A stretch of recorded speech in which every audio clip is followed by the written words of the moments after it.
Madame, Monsieur, bonjour. Nous vous accueillons aujourd'hui. Nous vous proposons un rendez-vous inhabituel avec un grand monsieur du business, un entrepreneur très connu, respecté, et qui est également un passionné de football. Donc nous allons parler avec lui de football, et particulièrement d'un grand club marocain et un grand club continental, j'ai nommé le Raja de Casablanca. Notre invité, c'est M. Jawad Ziyet. M. Ziyet a été président du Raja et nous allons lui parler de ce qui se passe aujourd'hui parce que le 7 juillet prochain, il y aura une assemblée générale ordinaire et une assemblée générale élective qui sont appelées d'une part à valider un projet vital pour le Raja qui est le partenariat avec Marsa Maroc pour activer la société sportive du Raja, et deuxièmement, il y aura l'élection d'un nouveau président. Peut-être que ce système va donner au Raja la stabilité, d'une part, la stabilité de la gouvernance, et d'autre part, les moyens financiers qui lui ont manqué à cause de différentes crises et de différentes péripéties.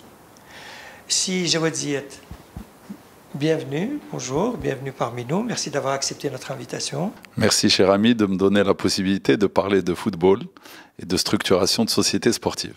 Alors avec nous, notre collègue, mon collègue Chedi Chabi, qui est notre rédacteur en chef football et sport. C'est lui qui va poser la première question. Merci beaucoup, M. Leflis. Merci, M. Ziyed, de nous accueillir. Première des choses, est-ce que vous avez officiellement déposé votre candidature à la présidence du Raja? Nous prévoyons de déposer aujourd'hui à 13 h. Nous sommes le jeudi 26 juin, et donc nous déposons à 13 h officiellement notre candidature. Alors dans ce cas-là, quels sont les grands axes de votre programme et de vos intentions pour le club du Raja? Aujourd'hui, on peut dire que le club du Raja souffre d'une instabilité financière qui engendre une instabilité de gouvernance. Le Raja, à l'instar de beaucoup d'autres clubs marocains, est géré principalement par l'association sportive. La loi 3009, qui est en vigueur depuis plusieurs années, a imposé au club de créer une société anonyme. Force est de constater que ces sociétés anonymes ne sont pas activées. Et donc elles existent, mais elles ne fonctionnent pas. Le challenge que nous avons, ou en tout cas la rupture que nous cherchons à provoquer aujourd'hui, est de pouvoir activer la société Raja SA, qui a aujourd'hui un capital de 300 000 dirhams, et la faire passer à un capital de 250 millions de dirhams, qui nous permet de disposer d'un club structuré avec 4 avantages principaux. Ça a été dit auparavant, une stabilité financière qui va permettre au club d'être géré de manière sur le long terme et de manière raisonnée, une vraie gouvernance, avec une stabilité de cette gouvernance, et également fonctionner comme une entreprise avec un budget, avec des reportings, et avec une possibilité de pouvoir anticiper le développement du club. Un troisième élément très important, c'est que ce dispositif nous permettra d'avoir une organisation avec des cadres dirigeants de haut niveau, exactement comme dans une entreprise, et ne pas mettre la pression sur le bureau de l'association comme élément moteur au quotidien de la gestion quotidienne. Ce n'est pas possible de gérer un club qui fait 100 ou 150 millions de dirhams en attendant que le président ou le secrétaire général finissent leur travail et venir à 18 h pour gérer les affaires du club. Un club de cette taille qui a des ambitions, qui veut se hisser sur le podium africain de manière continue, a besoin d'une organisation de salariés de haut niveau qui fonctionne exactement comme une entreprise. Et le quatrième élément, si les 3 premiers sont réunis, nous pourrons avoir un dispositif technique sportif de haut niveau, c'est-à-dire un directeur sportif, un directeur de la formation, qui travaille sur le moyen terme et qui permettent de former des jeunes pépites, la formation, toute la formation, rien que la formation, qui nous permettra d'avoir des joueurs de haut niveau et qui permettra également de stabiliser l'équilibre financier On ne peut pas avoir un club qui passe son temps à acheter des joueurs très chers, en plus en pariant sur l'inconnu, puisque vous n'êtes pas sûr quand vous achetez un joueur extérieur. Donc ces éléments-là rendent possible l'émergence d'un leader africain, et on est fier que ce soit le Raja, pionnier dans le football marocain qui soit le premier à tenter l'expérience de la conversion de l'association vers la SA avec un investisseur institutionnel de la place. Justement, pourquoi cette conversion prend-elle autant de temps? Ça prend du temps puisque, à mon avis, il y a besoin de 2 ou 3 éléments fondamentaux. Le premier, il faut trouver des investisseurs qui veulent s'investir dans le foot. Quelques clubs l'ont déjà essayé, ce n'est pas évident. Donc il faut pouvoir attirer des investisseurs. Pour pouvoir attirer des investisseurs, il faut que le dispositif de l'association, je parle ici du mode de fonctionnement, mais également des gens à la tête des associations, soit en mesure de comprendre le fonctionnement d'une entreprise, soit en mesure d'établir un mémorandum d'information, soit en mesure de convaincre à travers un business plan, à travers un pitch. En général, on dit on va pitcher des investisseurs, donc il faut aller pitcher des investisseurs et leur proposer un dossier d'investissement qui les rassure, qui les tranquillise. Je pense que ces 2 éléments sont aujourd'hui font défaut aujourd'hui à une grande partie des clubs, et donc nous sommes là avec des sociétés qui existent, mais qui ne sont pas opérationnelles. Nous ne pourrons pas avancer. Le Maroc, au niveau international, a fait des bons exceptionnels. Nous sommes demi-finalistes de la Coupe du Monde, nous sommes demi-finalistes des Jeux Olympiques. Nous avons atteint un niveau inégalé grâce au travail qui a été fait par la fédération au niveau des équipes nationales. Le Maroc est aujourd'hui dans une dynamique exceptionnelle avec 2 grands événements majeurs qui sont organisés dans le pays. Il est impossible que les clubs restent dans leur situation actuelle. Les clubs doivent se remettre à niveau, doivent créer la rupture pour pouvoir justement accompagner le développement du pays et le développement du foot au Maroc. Si Ziad, on aimerait ouvrir une grosse parenthèse sur le projet d'activation de la société sportive. Bon, avec Marsa Maroc, vous ne voulez pas nommer, peut-être, j'ai remarqué que vous ne voulez pas nommer le nom du futur partenaire, c'est normal, c'est compréhensible. Je voudrais qu'on ouvre une parenthèse, si vous pouvez nous raconter juste le montage qui a été fait, à quoi il va servir. Et bon, nous avons remarqué qu'il y aura un apport de cash de 150 millions de dirhams de cash qui vont être apportés. Voilà. Alors, la valorisation qui a été faite, 2 exercices de valorisation ont été faits. Un premier exercice par le club lui-même en 2023 et notamment par le conseil consultatif, donc qui est composé des anciens présidents et de quelques personnalités, et également une banque d'affaires mandatée par le partenaire institutionnel a également fait le même travail. Nous aboutissons à un montant brut de 500 millions de dirhams. Comment se fait cette évaluation? Quels sont les actifs, quels sont les éléments tangibles du club qui permettent de donner une valeur du club? La première chose, c'est la valeur des joueurs. C'est assez facile, on a une équipe composée d'une 30aine de joueurs. Il y a des sites connus qui donnent une valeur de chaque joueur, de n'importe quel club. Ça reste une valeur instantanée. C'est une valeur instantanée. Nous prenons la somme de cette valeur instantanée dans laquelle nous déduisons le montant des contrats des joueurs qui reste à payer aux joueurs. Ça nous permet d'avoir une idée sur la valeur du joueur. Cet exercice nous a fait arriver à une valeur de l'ordre de 80 millions de dirhams. C'est vrai que dans le passé, le Raja avait un dispositif humain, en tout cas un groupe de joueurs avec une cote supérieure, mais en tout cas aujourd'hui on est à une évaluation de 80 millions de dirhams. Deuxième élément très important, on appelle ça le goodwill, ou la notoriété, ou la valeur de la marque. Et en général, ça se comptabilise en chiffre d'affaires annuel. Une très grande marque, on va aller prendre 2 ou 3 ans de chiffre d'affaires annuel. Une marque moyenne, on va prendre peut-être 6 mois. On a abouti, avec les évaluations qui ont été faites, sur un ratio de 2 ans. Donc le Raja fait à peu près en revenus récurrents, on enlève les éléments exceptionnels de vente de joueurs qui peuvent arriver ça et là, on est parti sur un revenu récurrent de 75 millions, 2 années, donc on a affecté une valeur de 150 millions à la marque, cette marque qui reste propriété de l'association, mais qui est mise à la disposition de la société pour que la société puisse l'exploiter. C'est comme quand vous avez des opérations de co-branding entre 2 marques qui vont, une marque de voiture, une marque de luxe, qui vont faire des opérations de co-branding, ça existe. Ici, nous mettons à la disposition de la société, la marque Raja, avec une valeur de 150 millions de dirhams. Et puis, il y a l'académie, plus quelques actifs dont est propriétaire le Raja, un appartement, des biens d'équipement et autres. Donc cet actif-là tangible et lié à la partie immobilière a été valorisé à 280 millions. Quand nous ajoutons ces trois valeurs, nous trouvons une valeur de 510 millions. C'est une valeur qui est brute. Nous devons déduire de cette valeur-là la dette, puisqu'on sait que l'un des problèmes majeurs du Raja, c'est l'endettement récurrent. Donc si nous déduisons les 130 millions de dette, nous aboutissons à une valeur de 380 millions de dirhams en valeur nette. Je rappelle, puisqu'on a eu la chance d'avoir des chiffres tout récemment, le PSG a été valorisé au moment de l'arrivée des investisseurs qataris à 70 millions d'euros. 700 millions de dirhams il y a 14 ans. Si on dit que le Raja aujourd'hui en net c'est 380 millions, ça fait à peu près la moitié de la valeur du PSG. Je ne pense pas qu'on soit dans des zones complètement ou dans des évaluations non raisonnables. Donc nous pensons que le Raja aujourd'hui vaut 380 millions en net. Quand nous avons discuté avec le partenaire, nous avons estimé que l'académie devrait rester au nom du Raja aujourd'hui, puisque les travaux ne sont pas entièrement achevés.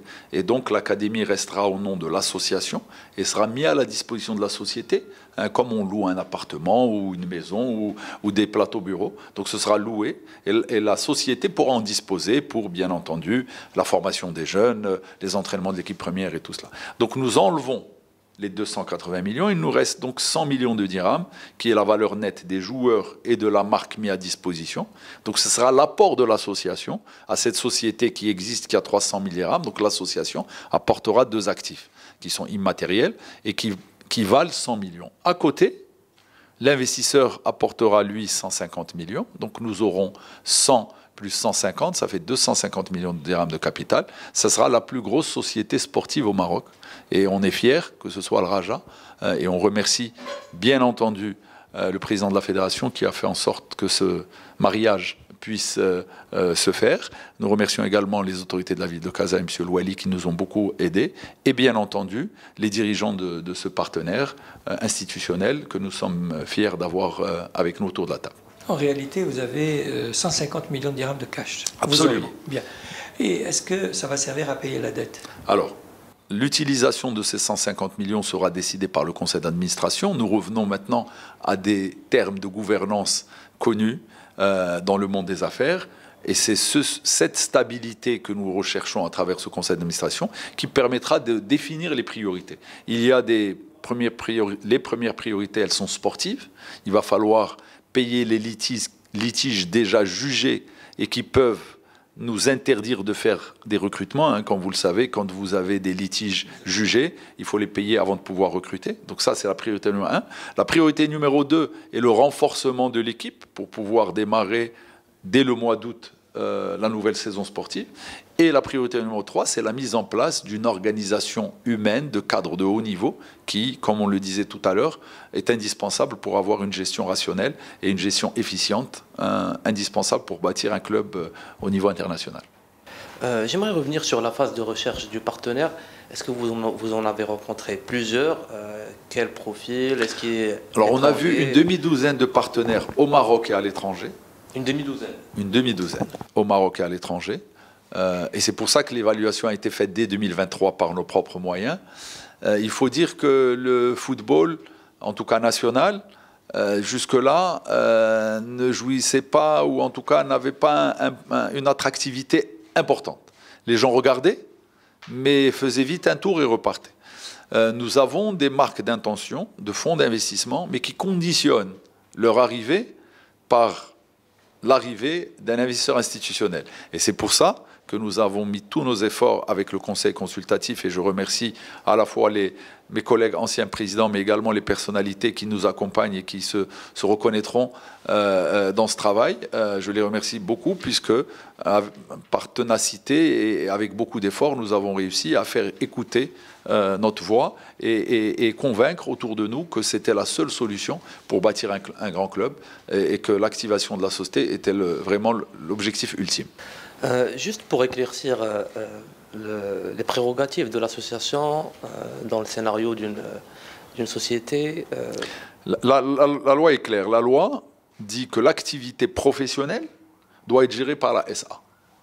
Donc l'équipe première, c'est sûr, doit être gérée par la SA. Mais on pense également et ça, la loi le permet, dans le cadre de la convention qui va lier l'association à la société. On a parlé de l'académie qui sera mise à disposition. Il y a également les terrains de l'Oasis qui seront mis à la disposition. Mais on pense que l'élite des équipes de jeunes doivent également être gérées par la société, parce que cette élite, c'est le futur du club, hein, c'est la pépinière du club, et il faut qu'il y ait une gestion de grande qualité, avec des ressources financières, avec une planification, avec un sérieux. Donc la société prendra également la gestion des équipes élites. Bien entendu, nous avons également l'école de foot, nous avons également les jeunes qui jouent les tournois ou les championnats régionaux de ligue. Nous pensons que ces équipes-là de jeunes et de l'école devraient rester au niveau de l'association. On a également un rôle que les associations, en tout cas le Raja, a du mal à jouer aujourd'hui vu les difficultés. C'est un rôle RSE, hein, de responsabilité sociale et environnementale. Nous avons tous les anciens joueurs, par exemple, leurs familles, qui des fois sont en situation difficile. Or, le club, aujourd'hui, avec les moyens limités et son organisation, ne peut pas y faire face. Et nous pensons que l'association, son rôle est notamment d'accompagner, d'avoir ce rayonnement social et environnemental. Pourquoi est-ce qu'on ne créerait pas des Raja Academy à travers le Maroc ? Et ça peut être le rôle de l'association de créer cela. On a bien des académies, des grands clubs, je ne veux pas les citer, je ne veux pas te faire de publicité, à Casa, à Rabat et Marrakech, des clubs internationaux qui viennent créer leur académie. Pourquoi est-ce que le Raja n'irait pas créer une académie à Laayoune, à Agadir, à Marrakech, à Tanger, à Tétouan? Le rayonnement du Raja lui permet. Donc il s'agira de trouver des missions, mais il y a de quoi faire, et avec une entente et un travail intelligent, il y a la possibilité de se répartir entre société et l'association, de se répartir ce travail-là. J'ai l'habitude de dire que si on travaille en bonne intelligence, 1 plus 1 peut faire 3. Pour les 150 millions de dirhams qui seront apportés par le partenaire, ça va être échelonné sur... oui, il a été convenu qu'une grosse partie arrive l'année 1 et que après l'année 2 et l'année 3, on ait le complément pour pouvoir amorcer justement la pompe et pouvoir régler les problèmes importants d'endettement que nous avons en année 1. Est-ce qu'il y a une visibilité pour l'année 4 ?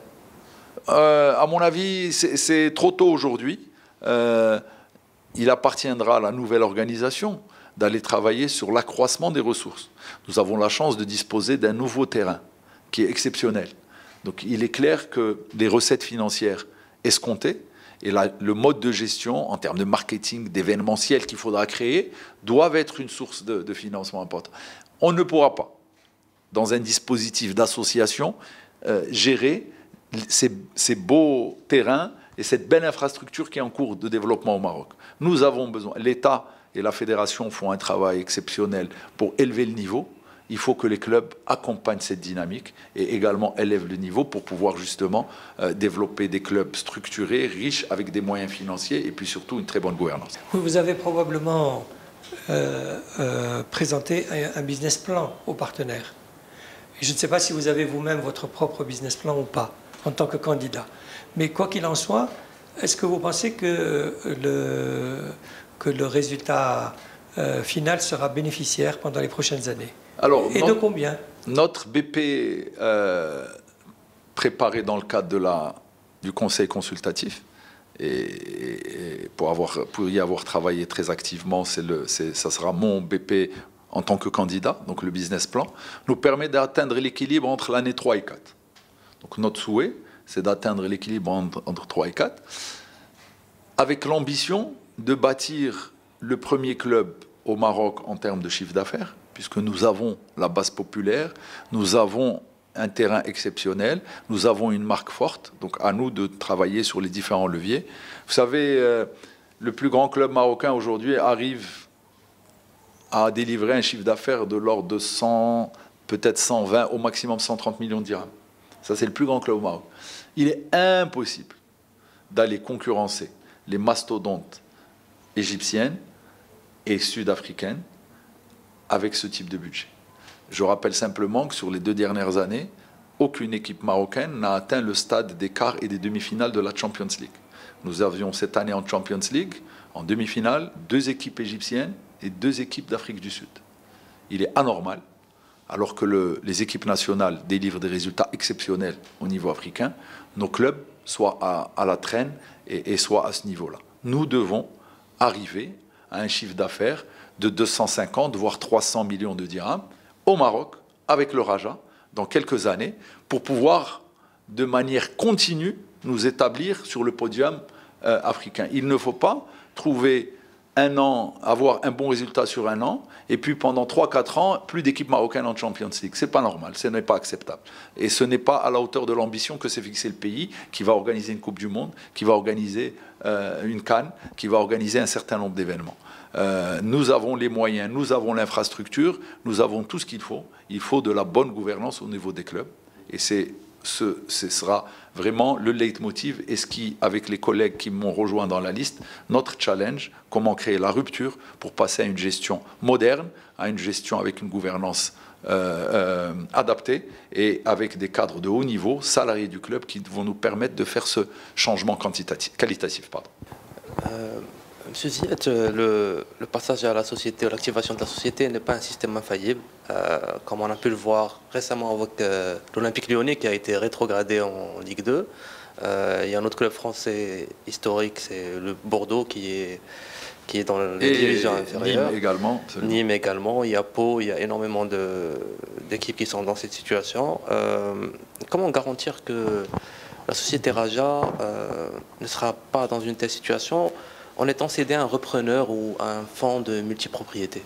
Je pense que la loi qui existe au Maroc a été bien pensée, puisqu'il est exigé que l'association garde 34% du capital. Donc un droit une minorité de blocage. Ça veut dire que les adhérents, puisque vous savez que dans notre système, aujourd'hui, les plus grands clubs ont peut-être 150 adhérents, et que dans certains clubs, on est à 30 adhérents, à 40 adhérents. Donc, malheureusement, la base élective n'est pas très importante, et là aussi, c'est une des causes de l'instabilité. En tout cas, il appartient aux adhérents de mettre en place un bureau de qualité qui va pouvoir siéger au niveau du conseil d'administration, qui va devoir signer le pacte d'actionnaires, l'ensemble des documents juridiques de fonctionnement de la société pour que toutes les décisions soient prises de manière raisonnée et sensée. Nous avons la chance, et c'est une vraie chance, d'avoir convaincu un institutionnel de grande qualité qui connaît le club depuis 40 ans, qui connaît un développement économique et financier très important, qui est l'une des plus grandes capitalisations boursières. Je pense que vous et moi, nous serons partis de cette terre et cette institution, ainsi que le Raja, resteront et perdureront. Il appartient à l'ensemble des parties prenantes de définir un mode de fonctionnement qui soit sensé. Nous n'allons pas passer de 0 à 500 millions de dirhams en un an. Nous n'allons pas ramener Messi et Neymar l'année 1. Il s'agira de bâtir un business plan dans la durée en focalisant nos efforts sur la formation. Seule la formation permettra aux clubs marocains de rivaliser avec les plus grands d'Afrique. La formation, toute la formation, rien que la formation. Et nous sommes déterminés à avoir tout le dispositif qu'il faut pour pouvoir produire chaque année 2-3 joueurs qui viendront alimenter l'équipe A, qui permettront au bout de 2-3 ans de les vendre et donc d'accroître les ressources, et qui permettront également d'alimenter l'équipe nationale. Je rappelle, vous les connaissez, les grands joueurs du Raja qui ont fait les beaux jours de l'équipe nationale. Ce fut pendant très longtemps un grand réservoir pour l'équipe nationale. Ça s'est perdu dans le temps. Notre objectif est de revenir très rapidement sur la scène de la formation au niveau national. On parle là d'un système de trading. De la formation d'abord de qualité et puis de vendre des joueurs. Je prends le cas de... C'est des choses qu'on a faites. Peut-être il est intéressant de rappeler qu'avec le comité que je présidais, nous avons réussi à vendre un joueur Badr Banoun formé au club, mais un joueur Rahimi qui était formé au club, qu'on a laissé partir, qu'on a ramené à 100 000 dirhams, plus quelques maillots et ballons qu'on a offert à l'Étoile, club partenaire et voisin. On a ramené Ben Malongo à 50 000 $. Ces 3 joueurs ont permis de générer en 12 mois 80 millions de dirhams. Donc le budget annuel a été encaissé par la vente de 3 joueurs. Ça s'est fait Malheureusement, depuis, on n'a pas refait on n'a pas eu la même chance d'avoir des recrutements de qualité, ou en tout cas de la production de joueurs de qualité. Mais c'est dans notre ADN. On sait le faire, on l'a déjà fait. Il faut le faire de manière scientifique, de manière organisée, de manière planifiée. Former un joueur, c'est exactement comme l'agriculture. Vous ne pouvez pas prendre un pommier et lui demander des pommes demain. Un pommier, ça se travaille pendant 2-3 ans, on doit l'entretenir, on doit l'arroser tous les jours, on doit le fournir en nutriments, et on est sûr que dans quelques années, ça produit. C'est exactement la même chose dans le football. Un travail organisé sur 3-4 ans permet de délivrer des joueurs de qualité. Au-delà de la formation, quels autres leviers vous pouvez activer pour augmenter le merchandising, la marque est très très forte, mais il y a quelques efforts qui ont été faits. Donc pour nous, le stade, le merchandising, la vente des joueurs sont les 3 leviers qui permettront, et bien entendu les résultats au bout de quelques années, si les résultats sont là, et Inch'Allah très très vite. On rappelle que, encore une fois, je vais revenir à la période que je connais bien, quand on a été aux commandes, et même quand je suis parti avec Rachid Andalousi et les collègues qui étaient dans mon bureau et qui ont continué, on a remporté 3 ou 4 titres qui nous ont ramené encore 10 millions d'euros qui ont été gagnés sur une période très très courte. Donc tout ça va dans le même sens. Une bonne équipe sportive, une bonne gestion, vous remplit le stade, vous permet d'attirer les sponsors, vous produit des jeunes joueurs et vous donne des résultats.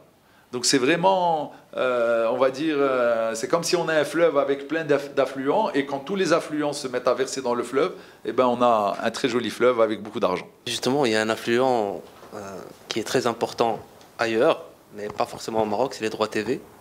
C'est un sujet en effet qui, je pense, qui va être amené à évoluer. C'est vrai qu'aujourd'hui, avec les recettes des droits TV, quand on voit ça pèse pour le Raja quelques pourcents dans les recettes, ce qui n'est pas le cas à l'étranger.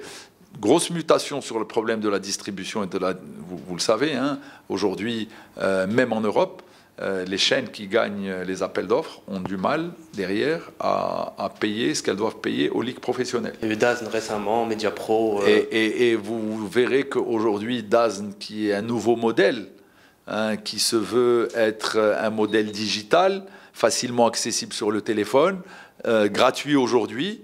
Donc il y a une mutation, et on voit aujourd'hui que le seul pays qui tient la route aujourd'hui, et les revenus télé n'ont pas baissé, c'est l'Angleterre.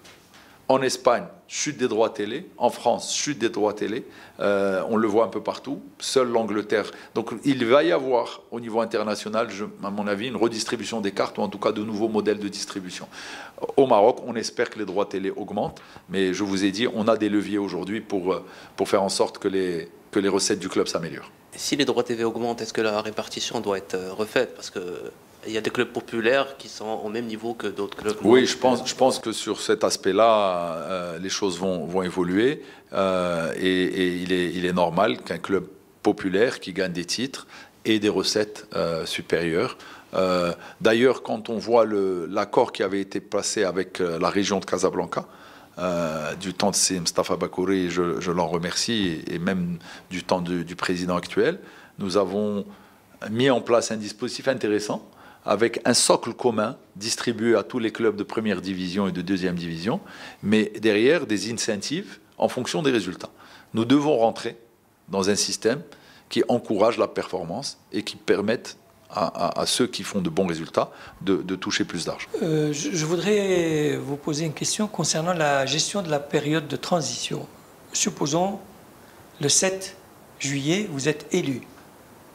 Qu'est-ce que vous allez faire? Comment vous allez gérer la transition, sachant que des contrats ont été renouvelés, des choses, pas mal de choses ont déjà été engagées. Alors, est-ce que vous allez faire table rase? Est-ce que vous allez trier? Ou bien est-ce que vous allez faire la continuité? Non, je pense que dans toute bonne gestion, on assume la continuité, on assume la responsabilité, y compris ce qui a été fait avant. 4 priorités sont d'ores et déjà définies, et nous avons staffé notre équipe, ou en tout cas les personnes qui m'accompagnent dans la liste, sont déjà réparties pour gérer 4 priorités. Première priorité, c'est la priorité sportive. Nous devons démarrer la saison, donc il faut s'assurer que nous avons le dispositif qu'il faut en termes de joueurs. Dans cette priorité sportive, le recrutement d'un directeur sportif est la priorité numéro 1. Nous ne pouvons pas gérer un club. Je ne suis pas... J'aime le foot, j'ai joué au foot, mais je ne peux pas m'improviser directeur sportif. Donc il faut recruter tout de suite un directeur sportif. Donc vous avez un nom. Et nous avons identifié quelques pistes dont je ne pourrais pas parler tout de suite, mais en tout cas, ça sera l'axe sportif. Donc dans le comité, nous savons d'ores et déjà qui va gérer cet axe sportif dès le 7 au soir. Pas le 8, mais dès le 7. Nous avons un deuxième axe qui est l'axe juridique. Pour parfaire le deal avec notre partenaire institutionnel, il y a un pacte d'actionnaires à signer, il y a une convention d'investissement à signer et il y a une convention qui lie le partenaire avec, ou plutôt la société anonyme avec l'association. C'est un travail compliqué pour lequel il faut de l'expérience et de la compétence. Donc j'espère que le Raja pourra finir le travail qui a été commencé par le conseil consultatif dans de bonnes conditions. Il y a un troisième axe, et on en a parlé tout à l'heure, c'est l'axe financier et comptable. C'est quoi les priorités? C'est quoi les dettes que nous allons... Toutes les dettes ne vont pas passer à la société. Nous avons par exemple des dettes qu'on appelle les anciens présidents qui ont prêté de l'argent ou d'autres adhérents qui ont prêté de l'argent. C'est une dette qui va rester au niveau de la société. Nous n'allons pas au niveau de l'association, nous n'allons pas la transférer. Donc, axe sportif, axe juridique, axe financier et comptable, et puis axe organisationnel. Nous avons parlé de recrutement d'un directeur sportif, d'un directeur général du club, d'un directeur financier, mise en place d'un organigramme, exactement comme quand vous développez un nouveau business. Donc il faut qu'une autre équipe ou une autre task force puisse travailler sur ce quatrième chantier. Voici les 4 chantiers qui sont la priorité des priorités. Notre objectif est que dès le mois d'août, voire le mois de septembre, la société soit réellement et effectivement opérationnel. Qui présiderait la société anonyme? Dans le deal que nous avons aujourd'hui sur la table, le conseil d'administration est composé de 10 administrateurs. Raja Association en propose 4, issus du bureau qui sera élu. Le partenaire en proposera 6. Par conséquent, le partenaire décidera qui devra assurer la présidence de la société. Pour terminer, on aimerait revenir sur votre premier passage au sein du Raja. Quel bilan faites-vous de cette période et comment elle va vous aider à réussir ce deuxième mandat?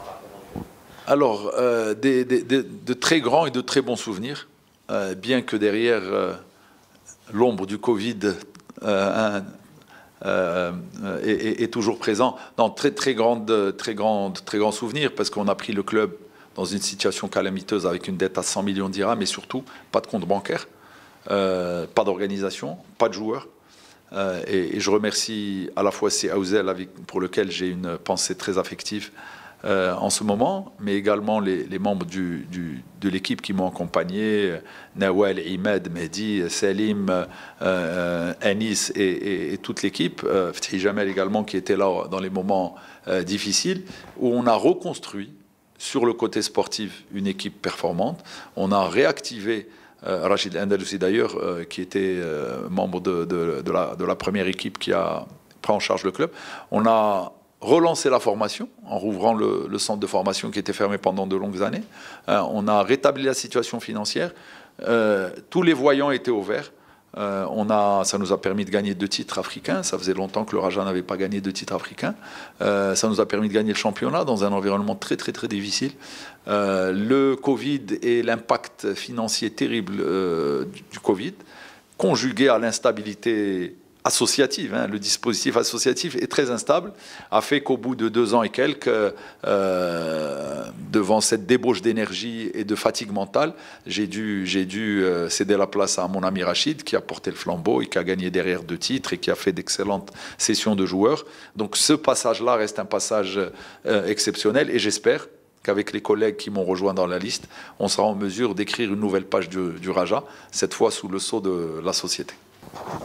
Qu'est-ce qui vous fait courir vous-même dans cette aventure? Quelles sont les meilleures satisfactions que vous avez obtenues? Je vais vous dire, on peut faire dans la vie professionnelle, on peut faire un très bon deal. On va avoir 10 personnes qui seront heureuses par ce deal. On peut faire si on le compare à monter une belle équipe qui va donner des résultats. Et quand vous allez voir un stade de 50 000 personnes heureux à travers un résultat, à travers un championnat, à travers un trophée qui est gagné, la satisfaction personnelle est de loin supérieure dans le deuxième cas que dans le premier cas. Donnez-nous des exemples. On arrive en avril 2018. Le club est dans une situation très très difficile. Les joueurs sont attaqués sur l'autoroute par les fans.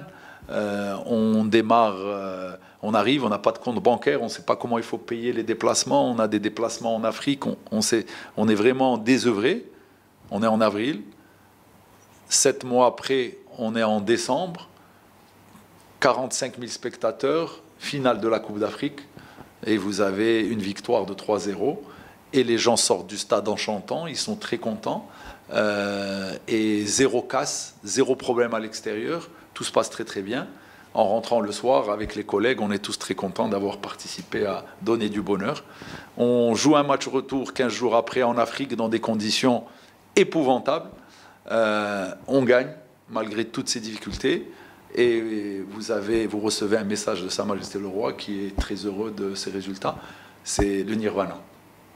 Et ça peut faire courir les gens, ça peut nous faire lever très tôt le matin, ça nous motive pour dépenser du temps, de l'énergie et de l'argent au détriment de notre famille, au détriment de notre vie professionnelle. Mais on le fait pour le Maroc, on le fait pour la jeunesse, on le fait pour le pays. Merci beaucoup, Siziet, pour ce moment, ces explications. Et je termine en disant bonne chance au Raja.